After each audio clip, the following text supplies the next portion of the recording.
Hey guys, it is April 30th, 2026. I'm just making a video to make a prediction on the Iranian war and just comment on it. It just surprises me, all the media and the pundits, they really cover this in an emotional manner. And what it reminds me of, I don't know if you guys know Rich Eisen. He's a sports journalist and he has his own show, and during the football season he has this segment that he calls Overreaction Monday. And what that is all the fans of all the teams overreact to what their team did that Sunday.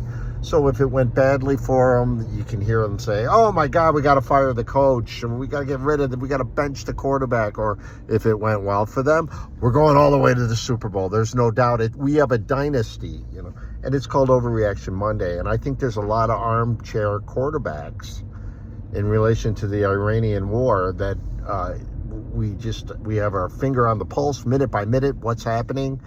And we report it that way. And think about World War II. We didn't know what was going on in the battlefield till 2 months afterwards, So I just think there's a little bit of that, or a lot of that going on. And, right now we're at a standstill, and people are saying that Trump's in trouble. And I'm not so sure about that. Here's my prediction. What I'll say is this.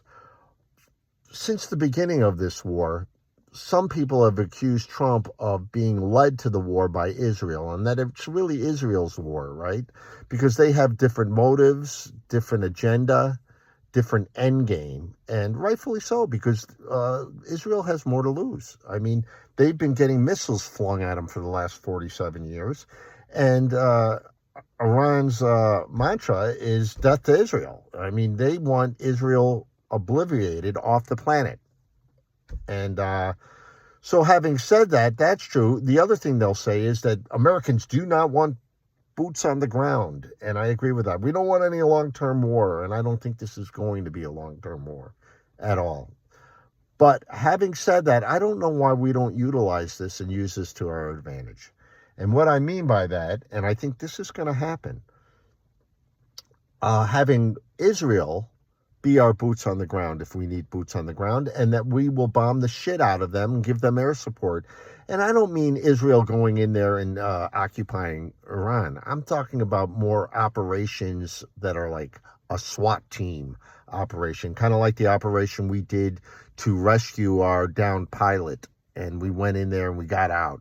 Go in, go out, whatever the situation is. We have such good intel between the United States and Israel. And I think, it's been quiet. Trump's been a little bit quieter, and it's been a stalemate, and people are freaking out, and we don't really know what's going on. My gut is telling me that something's coming, and they're not going to let Iran do the old, we're going to just stall tactic and say, oh yeah, we'll do this. No, we're not going to do that. Change our minds. Trump's not going to go for that for a long period of time. I think we're going to use Israel, and I think Israel's going to be the boots on the ground, and I think we're going to bomb the shit out of them, and hopefully we'll get a regime change. Now, I don't know.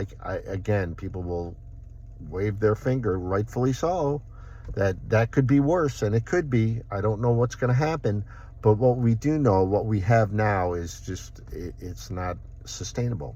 I mean, they're a terrible regime, and they're sponsors of terrorism, and they're against anything of Western culture. So it's not sustainable. So hopefully we'll be able to do something to trigger Iranian people to be able to stand up and take over their country.